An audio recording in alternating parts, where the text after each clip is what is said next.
আজকের প্রেক্ষাপটে আমাদের নতুনভাবে চিন্তা করতে হবে। আমি একটা কথা প্রত্যেকদিন আমার বক্তৃতা রিপিট করি, আমি জানি এটা আমি রিপিট করি, ইচ্ছা করেই করি। সেটা হচ্ছে শেখ হাসিনা পালিয়ে যাওয়ার পরে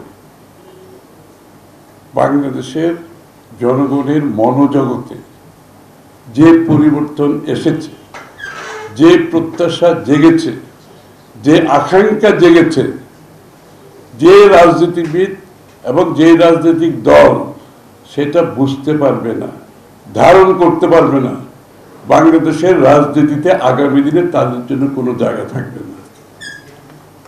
এটা নতুন বাংলাদেশ এবং মানুষের আকাঙ্ক্ষা প্রত্যাশার জায়গাটা অন্য জায়গায় চলে গেছে। যে সমস্ত রাজনীতিবিদ বুঝবে না, যে রাজনৈতিক দল বুঝবে না, তাদের কোনো ভবিষ্যৎ নাই বাংলাদেশে। আমি ইংরেজিতে বলি, politicians better wake up and smell the coffee, simple is that.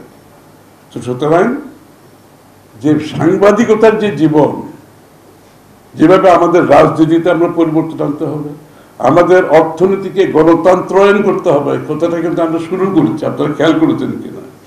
রাজনীতি শুধু গণতন্ত্রায়ন করলে চলবে না, আপনার অর্থনীতিকে গণতন্ত্রায়ন করতে হবে, আপনার মিডিয়াকে গণতন্ত্রায়ন করতে হবে। গণতন্ত্র খালি ভোট দিয়ে সরকার গঠন করলে হবে না, প্রত্যেকটি জায়গায় গণতন্ত্রের প্রতিফলন যদি ঘটাতে না পারেন তাহলে গণতন্ত্র কাজ করবে না। আপনি যদি অর্থনীতিতে গণতন্ত্রায়ন করতে না পারেন, দেশের সাধারণ মানুষ যদি অর্থনীতিতে অংশগ্রহণ করতে না পারে, আপনার রাজনীতি সফল হবে না, আপনার গণতন্ত্র সফল হবে না। সাংবাদিকদের বেলায় তাই, তারা যদি মুক্তভাবে তাদের সাংবাদিকতা গণতান্ত্রিক পরিবেশে, মুক্ত পরিবেশে তারা যদি পালন করতে না পারে, তাহলে গণতন্ত্র কাজ করবে না বাংলাদেশে। সুতরাং এটা আমাদেরকে সক্রিয় অনুধাবন করতে হবে যে সংবাদপত্রের, সংবাদ মিডিয়াতে আপনার ম্যানেজমেন্ট এবং জার্নালিস্ট, ম্যানেজমেন্ট এবং সাংবাদিকদের মধ্যে লাইন ড্র করতে হবে। রাষ্ট্রের তিনটা অঙ্গ যেভাবে লাইন ড্র করা আছে, আপনার বিচার বিভাগ, নির্বাহী বিভাগ, আইন বিভাগ অর্থাৎ পার্লামেন্ট, এখানে কিন্তু কনস্টিটিউশনাল লাইন ড্র করা আছে। শেখ হাসিনা লাইনগুলো তুলে ফেলার কারণে তো দেশ ধ্বংস হয়ে গেছে। ওই লাইনগুলো যদি থাকতো তাহলে দেশের এই অবস্থা তো হয় না। আপনার সাংবাদিকদের বেলায়, আমি সাংবাদিকতার বেলায় যেটা বলবো, আপনাদের ম্যানেজমেন্ট এবং সাংবাদিকের মধ্যে লাইন ড্র করতে হবে। ম্যানেজমেন্টের কাজ করবে, মালিকানা যাই হোক তাদের, এবং এই লাইন কোনোদিনও ম্যানেজমেন্ট ক্রস করে সাংবাদিকের সাইডে যদি চলে আসে তাহলে সাংবাদিকতা হবে।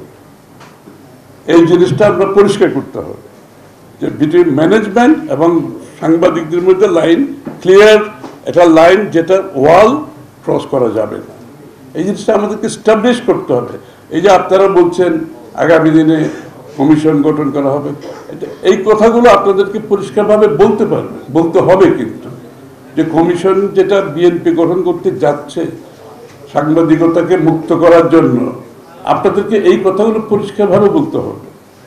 এবং সাংবাদিকদের যে আপনাদের, আমি মনে করি সাথে সাথে সাংবাদিকদের তো দায়িত্ব নিয়ে যখন লাইনটা ড্র করা হবে, তারা কিন্তু তখন সাংবাদিকদের ইন্টিগ্রিটি নিয়ে প্রশ্ন যাতে না হয়, সাংবাদিকদের সততা, স্বচ্ছতা, যোগ্যতা, নিরপেক্ষতা নিয়ে যাতে প্রশ্নবিদ্ধ না হয়।